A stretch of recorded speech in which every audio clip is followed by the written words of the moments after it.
그대 잠깐 눈을 붙일 때 나는 마음에 불을 붙여요. Hai semuanya, assalamualaikum, shalom, salam kebajikan.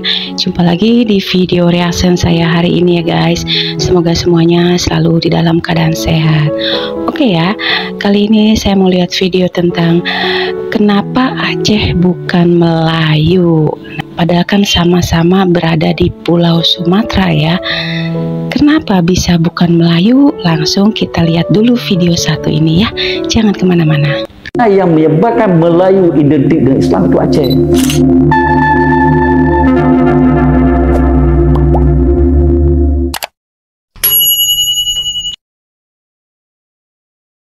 Aceh mulai dikenal itu pada abad ke-17, 16 dan ke-17. Kenapa? Setelah Malaka, kerajaan Malaka itu ditakluki oleh Portugis. Malaka itu sebagai pusat peradaban Melayu. Jadi ditakluki oleh Portugis tahun 1511, maka para pedagang-pedagang Muslim bergeser dia ke utara Pulau Sumatera yang kemudian dikenal sebagai Kerajaan Islam Aceh Darussalam. Di mana lahirnya Melayu? Melayu itu lahirnya pertama itu di Jambi. Di Jambi itu adalah bagian daripada Kerajaan Sriwijaya, itu Melayu. Yang mempopulerkan Melayu itu adalah Aditya Warman pada tahun 1347, ya kan? Terkenal dengan Melayu Pura di daerah Jambi.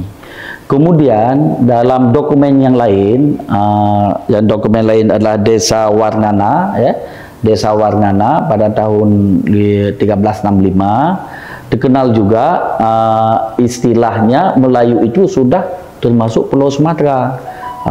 Ada Lamuri, ada Samudra, ada Rokan, ada Minangkabau, ada Jambi, ada Lampung, sampai ke Semenanjung Tanah Melayu. Kemudian pada saat ini Kerajaan Sriwijaya ini pecah, ditakluki, maka ada satu putra mahkota Sriwijaya bernama Parameswara, hijrah dia ke Melaka. Pertama dia ke Pulau Tumasi. Tumasi itu Singapura sekarang. Dari Tumasi ke Malaka, mendirikan kerajaan Melayu baru, namanya Kerajaan Melayu Melaka. Dan kemudian Kerajaan Melayu Melaka ini diislamkan oleh Samudra Pasai.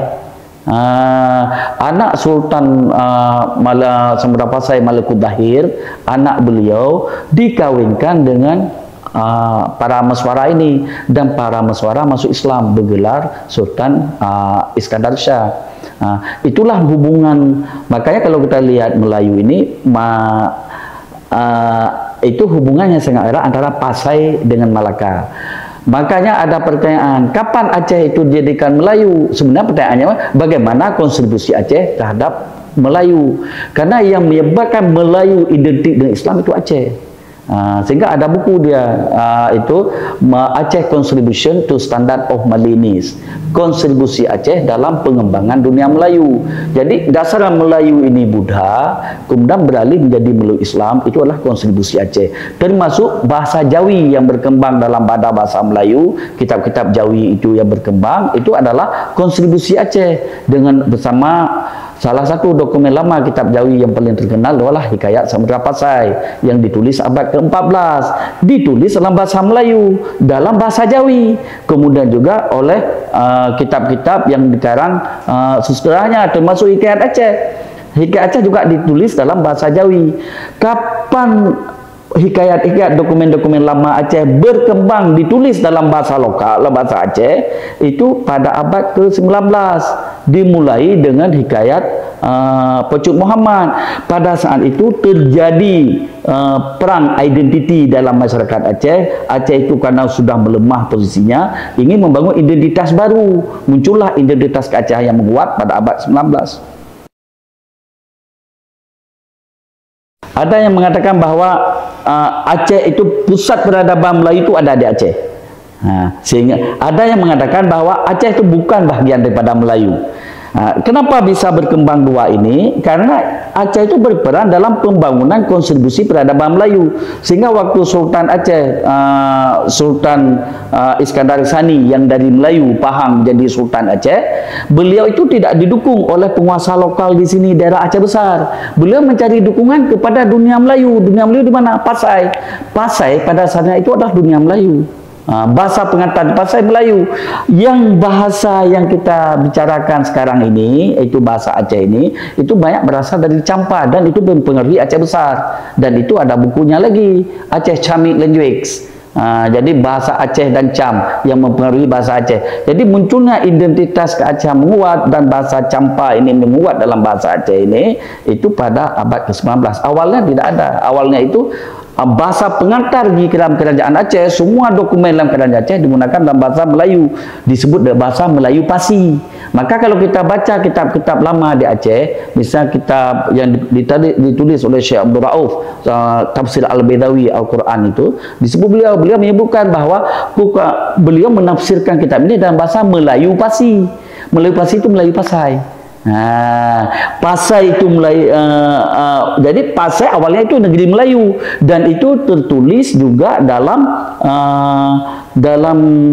dokumen Empu Prapanca Majapahit, dalam manuskrip Desa Warnana, jadi yang ditulis tahun 1365. Jadi itu adalah yang menyatakan bahwa cuma dulunya bahasanya itu bahasa Sanskrit digunakan, bahasa Sanskerta.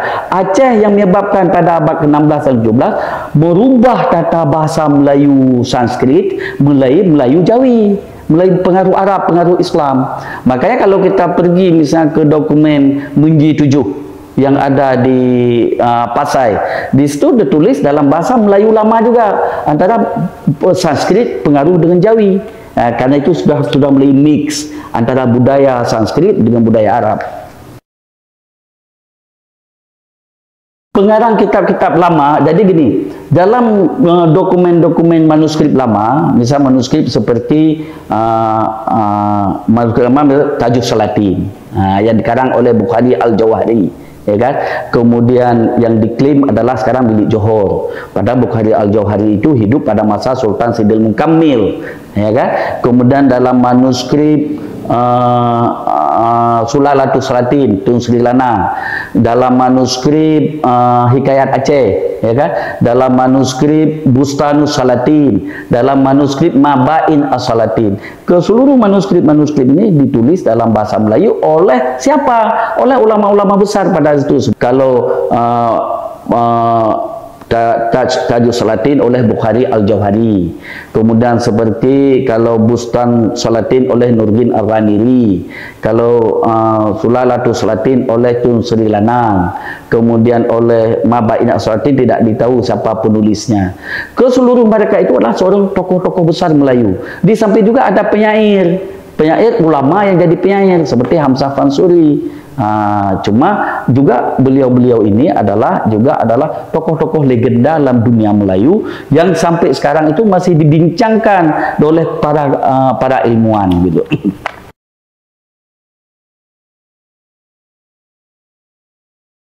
Ini sebenarnya kan ini istilah kalau ada Tajus Salatin lebih menceritakan tentang sistem pemerintahan. Kalau Tajus Salatin, bagaimana pemerintahan yang baik itu di Tajus Salatin. Sedangkan yang di Bustan Salatin lebih kepada menceritakan terhadap ada beberapa kisah, termasuk kisah yang sering dibaca waktu kenduri-kenduri Maulid itu, sirah Nabi-Nabi itu ada di umumnya dibaca tuh dari Bustanus Salatin, termasuk sistem pemerintahan juga. Kemudian dalam kalau dalam Sulalatus Salatin bahkan di situ jelas dinyatakan bahwa orang Melayu berasal daripada Bukit Siguntang, Mahameru, Batu Sawar.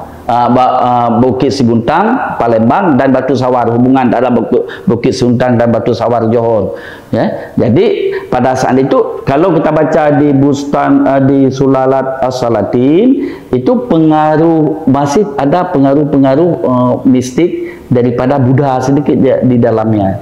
Kalau yang ke Mabain Asolatin lebih kepada sistem tata pemerintahan Aceh sebagai gronom kalau istilah Fanlangen, itu gronom adalah semacam undang-undang dasar kerajaan Aceh yang orang Aceh sendiri lebih mengenalnya dengan adat Mengkuta Alam. Jadi itu, tapi dalam dokumen aslinya menyebutnya dengan Mabain Asolatin.